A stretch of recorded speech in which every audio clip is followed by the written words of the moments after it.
Jyotiba TV న్యూస్కి స్వాగతం. ముందుగా ముఖ్యాంశాలు. పవన్ కళ్యాణ్ పై పేర్ని నాని వ్యాఖ్యలు సరికాదు. జనసేన పార్టీ ఇన్ఛార్జ్ బండి రామకృష్ణ.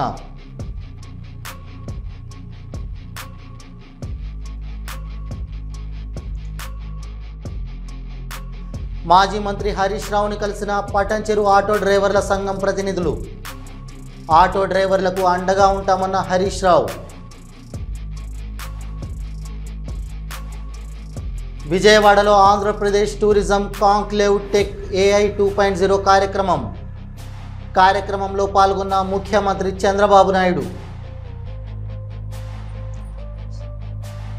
కాల్వ పనులను వేగవంతం చేసేందుకు రైతులు సహకరించాలి.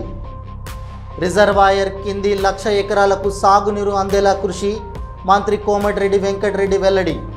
ఎమర్జెన్సీ మీద మోడీ నిస్సిగ్గు మాటలు. మోడీని ప్రశ్నించే ఒక్క మగాడు పార్లమెంటులో లేదన్న వైఎస్ షర్మిల.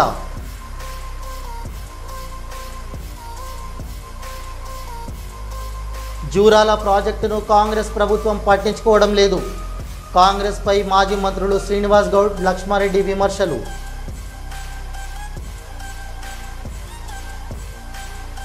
మాదక ద్రవ్యాల వినియోగాన్ని నిర్మూలించి శ్రీకాకుళాన్ని ఆదర్శ జిల్లాగా తీర్చిదిద్దుదామన్న మంత్రి కింజారపు అచ్చెన్నాయుడు.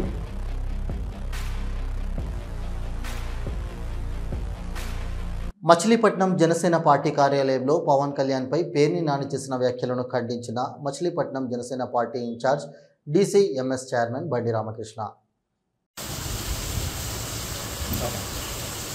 అందరికీ నమస్కారం. ప్రింట్ మీడియా నా సోదరులందరికీ ముందుగా నమస్కారం.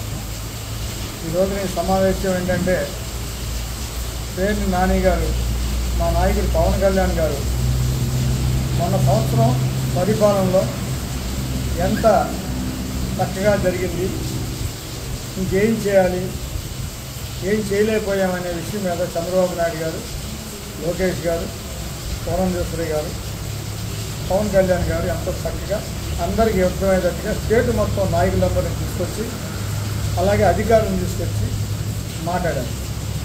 ఎక్కడ ఒక నిమిషం కూడా టైం వేస్ట్ కాదు. దాంట్లో పవన్ కళ్యాణ్ గారు కొంతమంది వైసీపీలో ఉన్నటువంటి కొంతమంది, అందరు కాదు, ఆ కొంతమందికి అధికారం లేకపోయేటప్పుడు పిచ్చెక్కేసి ఏం మాట్లాడుతున్నారో అర్థం లేకుండా పోతుంది. వాళ్ళు చేసిన లిక్కర్ మాఫియా అది ఎన్నో రోజు పేపర్లో సీరియల్ లాగా వస్తుంది. వాళ్ళు ఉన్నప్పుడు మట్టి ఎలా దోశారో, ఆ సజ్జల రామకృష్ణ గారు అక్కడ ఉన్న అడవులు ఎలా దోశారో, హైదరాబాద్లో కానీ ఎక్కడెక్కడ ఆస్తులు దోశారు ఇవన్నీ కూడా మా వాళ్ళు తెలుసుకుని పద్ధతి ప్రకారంగా ఎండగడుతున్నారు. వీళ్ళకి ఏం తొయ్యక అధికారం లేక పిచ్చకి ఏదో మాట్లాడుతున్నారు. పవన్ కళ్యాణ్ గారు నిజాయితీ మీరు గుర్తించాలి. మీరు ఎప్పుడైనా ఏదైనా పదవి ఇవ్వాలంటే వీడు మనకైనా ఓటేసింది, వీడు మన వైసీపీ కూడా కాదా అని చెప్పి తెలుసుకొని పనిచేశారు. పవన్ కళ్యాణ్ గారు స్టేట్ మొత్తం 13,326 పంచాయతీల్లో అన్ని 300 పంచాయతీలు, 3,000 పంచాయతీలు కూడా మాకు లేవు. 10,000 పంచాయతీల్లో అధికారంలో ఉన్నది వైసీపీ ప్రభుత్వం, వైసీపీ నాయకులు అని కూడా చూడకుండా వాళ్ళు మా బిడ్డలే, వాళ్ళు మా నాయకులే, ఏదైనా ఉంటే ఎలక్షన్ వరకే మనం అవన్నీ ఆలోచించుకోవాలి తప్ప పంతాలకు పోకూడదనే ఆలోచనతో అందరికీ కూడా యావరేజ్న 50 లక్షల రూపాయలు వేశారు. గోకులాలు కట్టించారు, పారీగోళ్ళు కట్టించారు స్కూల్కి. మీరు ఎప్పుడైనా కట్టించారా? మీరు ఎప్పుడైనా రోడ్లో పల్లెటూరులో ఒకటి ఉన్నాయని అక్కడ మన రైతన్నులు ఇబ్బంది పడతాను ఈరోజు ఆలోచించారా? మీరు మాట్లాడుతున్నారు ఇవాళ. మాజీ మంత్రి హరీష్ రావుని పటంచెరు ఆటో డ్రైవర్ల సంఘం ప్రతినిధులు శుక్రవారం కలిశారు. ఈ సందర్భంగా వారు మాట్లాడుతూ, కాంగ్రెస్ ప్రభుత్వం అధికారంలోకి వచ్చిన తర్వాత ఆటో కార్మికుల జీవితం దయనీయంగా మారింది. ఎన్నికల సమయంలో ఇచ్చిన హామీలను విస్మరించి మమ్మల్ని మోసం చేశారు అంటూ ఆవేదన వ్యక్తం చేశారు. తమ సమస్యలను బీఆర్ఎస్ ముందుండి పరిష్కరించాలని వారు విజ్ఞప్తి చేశారు. ఈ సందర్భంలో హరీష్ రావు మాట్లాడుతూ, కాంగ్రెస్ పార్టీ అధికారంలోకి వచ్చిన 18 నెలల వ్యవధిలో 142 మంది ఆటో కార్మికులు ఆత్మహత్యలు చేసుకున్నారన్నారు. ఇవి ముమ్మాటికి కాంగ్రెస్ ప్రభుత్వ హత్యలే అని ఎన్నికల ముందు హామీ ఇచ్చి అధికారంలోకి వచ్చాక మాట తప్పడం రేవంత్ రెడ్డికి అలవాటుగా మారిందన్నారు. జై తెలంగాణ హరిశన్న నాయకత్వం హరిశన్న నాయకత్వం కేసీఆర్ గారి నాయకత్వం కేసీఆర్ గారి నాయకత్వం ఆటో కార్మికుల డిమాండ్లను పరిష్కరించాలి ఆటో కార్మికుల డిమాండ్లను ఆటో కార్మికుల డిమాండ్లను కార్మికుల ఐక్యత కార్మికుల ఐక్యత జై తెలంగాణ. విజయవాడలోని మురళీ ఫార్చునర్ హోటల్లో Andhra Pradesh tourism conclave tech AI 2.0 కార్యక్రమం జరిగింది. ఈ కార్యక్రమానికి ముఖ్య అతిథులుగా ముఖ్యమంత్రి నారా చంద్రబాబు నాయుడు, యోగా గురువు పతంజలి రామ్దేవ్ బాబా హాజరయ్యారు. ముఖ్య అతిథులకు ఎంపీ కేశినేని విశ్వనాథ్, మంత్రి కందుల దుర్గేష్, ఎమ్మెల్యేలు గద్దె రామ్మోహన్, కొలికపూడి శ్రీనివాసరావు తదితరులు స్వాగతం పలికారు. ఆంధ్రప్రదేశ్ కారవ్యాన్ టూరిజం బస్ను ముఖ్యమంత్రి నారా చంద్రబాబు నాయుడు, రామ్దేవ్ బాబా, ఎంపీ కేశినేని శివనాథ్, మంత్రి కందుల దుర్గేష్, ఎమ్మెల్యేలు గద్దె రామ్మోహన్, కొలికపూడి శ్రీనివాసరావు జెండా ఊపి ప్రారంభించారు. ఉదయ సముద్రం ఎత్తిపోతల పథకంలోని బ్రాహ్మణ వెల్లేముల రిజర్వాయర్ కింద మిగతా భూసేకరణను త్వరితగతిన పూర్తి చేస్తే పరిహారం ఇచ్చేందుకు సిద్ధంగా ఉన్నామని రాష్ట్ర రోడ్లు, భవనాలు, సినిమాటోగ్రఫీ శాఖల మంత్రి కోమటిరెడ్డి వెంకటరెడ్డి అన్నారు. ఈ విషయంలో రైతులు సహకరించి త్వరితగతిన భూములను అప్పగించాలని, తద్వారా కాల్వ పనులను వేగవంతం చేసి పూర్తి చేసి రిజర్వాయర్ కింది 1,00,000 ఎకరాలకు సాగునీరు అందించేందుకు ప్రభుత్వానికి వీలవుతుందని తెలిపారు. పచ్చని భూమిని కాపాడుకుంటూ చెట్లని చిన్ననాటి నుంచే నాటుతూ వాతావరణంలో కాలుష్యాన్ని నిర్మూలించాలని కడప జిల్లాకు చెందిన కోటా కార్తిక్ అనే డిగ్రీ చదివే విద్యార్థి మరియు సైకిల్పై భారతదేశ యాత్రలో భాగంగా గుంటూరు వచ్చారు. సేవ్ ఎర్త్ సేవ్ ట్రీస్, భూమిని కాపాడుకుందాం చెట్లని నాటుదాం అనే కార్యక్రమం స్ఫూర్తితో దారిలో చెట్లు నాటుతూ కాలుష్య రహిత భారతదేశం నిర్మాణం జరగాలని ఆయన ఆకాంక్షిస్తూ దేశ పర్యటనలో భాగంగా గుంటూరు వచ్చిన సందర్భంలో తెదేపా నేత బ్రాహ్మణ చైతన్య వేదిక రాష్ట్ర అధ్యక్షుడు సిరిపురపు శ్రీధర్ని కలిశారు. బ్రాహ్మణ చైతన్య వేదిక చాణక్య ఫ్రెండ్ సర్కిల్ వారు సైకిల్ యాత్రకు సంఘీభావం తెలియజేశారు. అతనికి భోజన వసతి సౌకర్యాలు ఏర్పాటు చేసి ఆయన్ను గుంటూరు నుంచి సిరిపురపు శ్రీధర్ జెండా ఊపి అతని యాత్రను తిరిగి ప్రారంభం చేశారు. ఈ సందర్భంగా శ్రీధర్ మాట్లాడుతూ నేటి యువతకు కార్తిక్ స్ఫూర్తిగా నిలవాలని, చిన్న వయసులోనే భూమిని కాపాడడం, చెట్లను నాటాలి, కాలుష్యాన్ని తగ్గించాలి అనే ఉద్దేశం యువకుల్లా రావడం అభినందనమని, నేటి యువకులు చదువులు, సాఫ్ట్వేర్ ఉద్యోగాలతో పాటు భూమి మీద సామాజిక సమతుల్యత ఎలా చేయాలనేది కూడా గ్రహించాలని, ఈ యువకునికి సోషల్ మీడియాలో దాదాపు 2 లక్షల మంది ఫాలోవర్స్ ఉన్నారని, ఈ యువకుడు కడప నుంచి కాశ్మీర్ వరకు జరిపే ప్రయాణం దిగ్విజయంగా జరగాలని, ప్రతి గ్రామం, పట్టణం, నగరాల్లో యువకుడికి సంఘీభావం తెలియజేయాలని శ్రీధర్ పిలుపునిచ్చారు.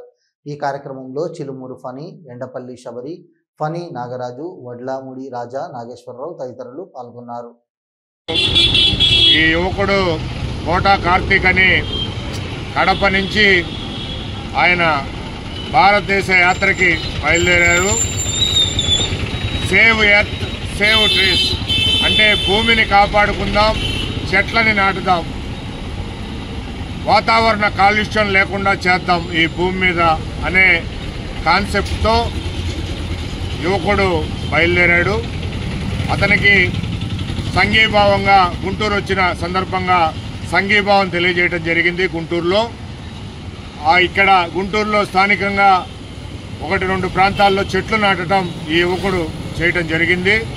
ఎందుకంటే ప్రతి ఒక్కళ్ళు చెట్లు నాటితే వాతావరణ కాలుష్యం, వాతావరణ సమతుల్యం ఏర్పడుతుందనే భావంతో మరి చిన్ననాటి నుంచే ఈ డిగ్రీ చదివే యువకుడు ఈ కార్తీక్ మరి భారతదేశ యాత్ర మరి చేయటం చాలా హర్షించదగ్గ పరిణామం.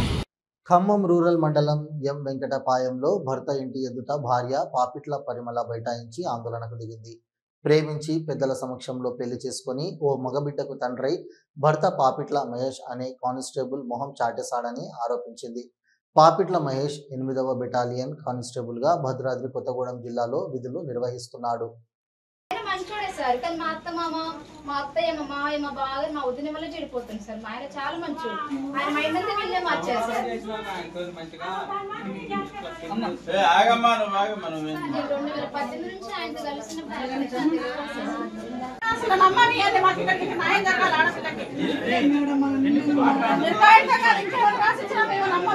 అయితే వాళ్ళ నాన్నగారు రాకుండా వీళ్ళిద్దరిని పంపించారు. దీనికి నాకు న్యాయం జరగాలని వచ్చేసారు. నా పేరు పాపిట్ల పరిమళ, మా ఆయన పేరు పాపిట్ల మహేష్. ఆయన TSSP constable sir, 8th battalion. నాకు 2018 నుంచి పరిచయం సార్. నా లవ్ మ్యారేజ్ చేసుకున్న దగ్గర నుంచి వెళ్ళిపోయింది. అప్పటి నుంచి ఇప్పటిదాకా ఆయన రావట్లేదు. ఎన్ని ఫోన్లు చేసినా ఎన్ని మెసేజ్ చేసినా కూడా ఆయన రెస్పాండ్ అవ్వట్లేదు. ఆఖరి ఫోన్ స్విచ్ ఆఫ్ చేసుకుంది. మా ఆయన మంచోడే సార్. మా మామగారు, మా అత్తగారు, మా బావగారు, మా వదిన గారి మాటలు చెప్పి ఆయన నాకు తీసుకెళ్ళట్లేదు సార్. నాకు న్యాయం జరిగేది సార్. ఎమర్జెన్సీ మీద మోడీ నిస్సిగ్గుగా మాట్లాడుతున్నారని, దేశంలో 11 ఏళ్లుగా అప్రకటిత ఎమర్జెన్సీ నడుస్తుందని, వ్యవస్థలను నిర్వీర్యం చేసి సహజ సంపదను దోచుకుంటూ కుల మతాల మధ్య చిచ్చు పెట్టి పాలన సాగిస్తున్నారని ఏపీసీసీ అధ్యక్షురాలు షర్మిల విమర్శించారు. మణిపూర్, గోద్రా అల్లర్లు మీ ఎమర్జెన్సీ పాలనకు నిదర్శనం కాదా? ఆ ఎమర్జెన్సీతో పోల్చితే ఈ ఎమర్జెన్సీ ఎక్కువ కాదా అని ప్రశ్నించారు. పోలవరం ప్రాజెక్టును మోడీ నిర్వీర్యం చేస్తున్నాడు. ఎత్తు తగ్గించి అన్యాయం చేస్తుంటే పార్లమెంటులో నిలబడి ప్రశ్నించే ఒక్క మొగాడు కూడా లీడర్ టు షర్మిల తీవ్ర స్థాయిలో ధ్వజమెత్తారు. కాంగ్రెస్ పార్టీ ఒక మహాసముద్రం, పిల్ల కాలువలు అన్ని సముద్రంలో కలవాల్సిందేనని వైసీపీని ఉద్దేశించి వ్యాఖ్యానించారు వైఎస్ షర్మిలారెడ్డి. ప్రధానమంత్రి కావాల్సిన అవసరం ఉంది. అందుకే కాంగ్రెస్ పార్టీని బలోపేతం చేసుకోవాల్సిన అవసరం ఉంది.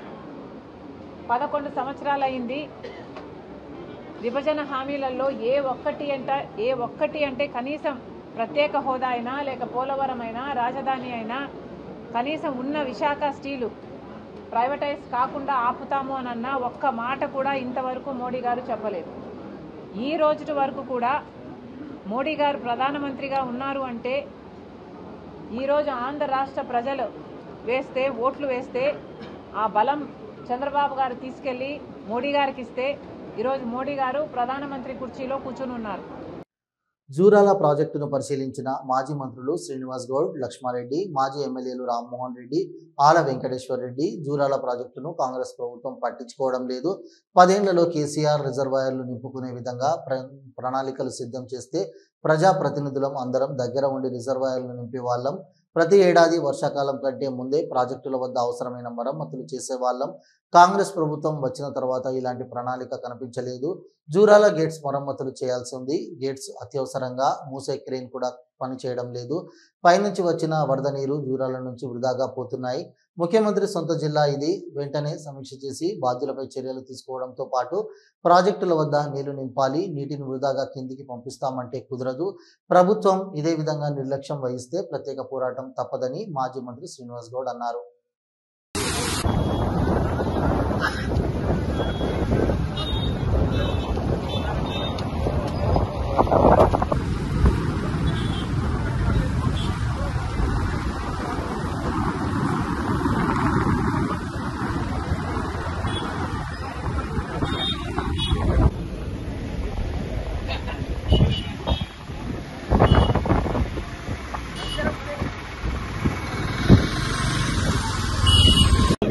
ఈ రోజు ఇక్కడ జూరాల రిజర్వాయర్ దగ్గర నిర్లక్ష్యం వహిస్తున్నారు. నీళ్లన్నీ వృధా పోతున్నాయి, గేట్లు తెగిపోయినాయి, రోప్ తెగిలిపోయింది, అన్ని రకరకాల కంప్లైంట్లు 10 ఏళ్ల నుంచి వస్తే వెంటనే పెద్దలు లక్ష్మారెడ్డి గారు, రామ్మోహన్ రెడ్డి గారు, ఆల వెంకటేశ్వర రెడ్డి గారు, మేమందరం ఒక మా భూత్పూర్ ఎంపీపీ వాళ్ళ మదర్ చనిపోతే దినాలకు వెళ్లి అక్కడ మాట్లాడుతుంటే చెప్పగానే వెంటనే అక్కడి నుంచి ఉట్టిన ఇక్కడికి రావడం జరిగింది. మిత్రులారా, అసలే పాలమూరు జిల్లా, కరూరు జిల్లా ఉమ్మడి ఆంధ్రప్రదేశ్ లో భారతదేశంలోనే అత్యంత వెనుకబడినటువంటి లిటరసీ ఉన్నటువంటి జిల్లా ఇది. అత్యంత వెనుకబడిన జిల్లా ఇది. ప్లస్ 14 లక్షల మంది వలసపోయేటువంటి జిల్లా ఇది. దేశంలోనే చాలా వెనుకబడినది. భూములున్నా కూడా 2 నదులు ఉన్నాయి. కృష్ణా, తుంగభద్ర 2 నదులున్నా కరువు కాటకాల్లో కొట్టుమిట్టినటువంటి జిల్లా ఇది. ఇలా 10 సంవత్సరాల కాలంలో వర్షాలు పడ్డవంటే నీళ్లు జూరాలకు రాకముందే కేసీఆర్ గారు ఫోను ఎక్కడున్నాం అక్కడ వెళ్లి ఒక్కొక్కరు ఒక రిజర్వాయర్ దగ్గర నిలబడి కూర్చొని నీళ్ళు వచ్చిన వెంబడే గేట్లు తెరిపించుకొని నీళ్లు తీసుకుపోయే వాళ్ళం. మాదక ద్రవ్యాల వినియోగాన్ని నిర్మూలించి సిక్కులను గంజాయి రహిత జిల్లాగా తీర్చిదిద్దామని వ్యవసాయ శాఖ మంత్రి కింజారపు అచ్చెన్నాయుడు జిల్లా ప్రజలకు పిలుపునిచ్చారు. మాదక ద్రవ్యాల వ్యతిరేక దినం సందర్భంగా శ్రీకాకుళం జిల్లా పోలీసు శాఖ ఆధ్వర్యంలో నాషా ముక్త భారత్ అభియాన్ కార్యక్రమంలో భాగంగా స్థానిక అరసవల్లి మిల్లు జంక్షన్ వద్ద ర్యాలీని ఆయన ప్రారంభించారు. అనంతరం 80 అడుగుల రోడ్డులోని ప్రైవేటు ఫంక్షన్ హాల్లో నిర్వహించిన కార్యక్రమంలో మంత్రి అచ్చెన్న మాట్లాడారు. వైసీపీ పాలనలో రాష్ట్రంలో గంజాయిపై ప్రశ్నిస్తే అక్రమ కేసులు పెట్టారు. నేడు అది ఎక్కడ చూసినా భూతమై కనిపిస్తోంది. గంజాయి నిర్మూలనపై కూటమి ప్రభుత్వం ప్రత్యేక చర్యలు చేపట్టింది. మంత్రి లోకేష్ ఆధ్వర్యంలో డ్రగ్స్ వద్దు బ్రో అనే నినాదంతో ప్రత్యేక ప్రచారాలను నిర్వహించాం. 4000 మంది పోలీసులతో ఈగల్ టీంలను ఏర్పాటు చేసి డ్రగ్స్ వినియోగం రవాణాపై ఉక్కుపాదం మోపాం. టెక్నాలజీని కూడా వినియోగించి ఏజెన్సీలో గంజాయి పంటను పూర్తిగా నిర్మూలించాం. యువత డ్రగ్స్ బారిన పడి విలువైన జీవితాలను కోల్పోతున్నారు. గంజాయి మత్తులో అఘాయిత్యాలకు పాల్పడుతున్నారు. డ్రగ్స్ వినియోగాన్ని తొలి దశలోనే నిర్మూలిద్దాం. ప్రతి ఒక్కరూ బాధ్యతగా డ్రగ్స్ నిర్మూలనలో భాగస్వామ్యం కావాలని మంత్రి అచ్చెన్నాయుడు అన్నారు. అందరితో మాదక ద్రవ్యాల నిర్మూలన ప్రతిజ్ఞ చేయించారు.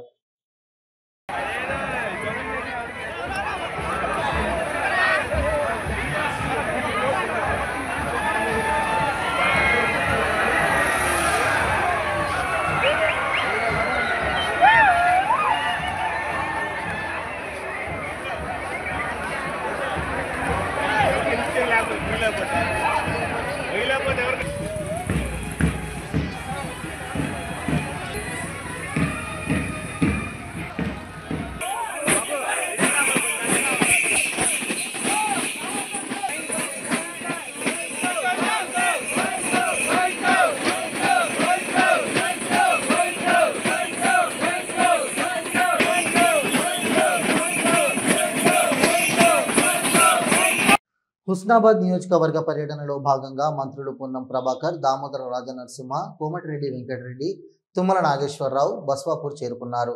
వారికి హుస్నాబాద్ నియోజకవర్గ ప్రజలు, కాంగ్రెస్ పార్టీ కార్యకర్తలు ఘన స్వాగతం పలికారు. ఈ సందర్భంగా బస్వాపూర్ నుండి హుస్నాబాద్ పట్టణం వరకు భారీ బైక్ ర్యాలీ నిర్వహించారు.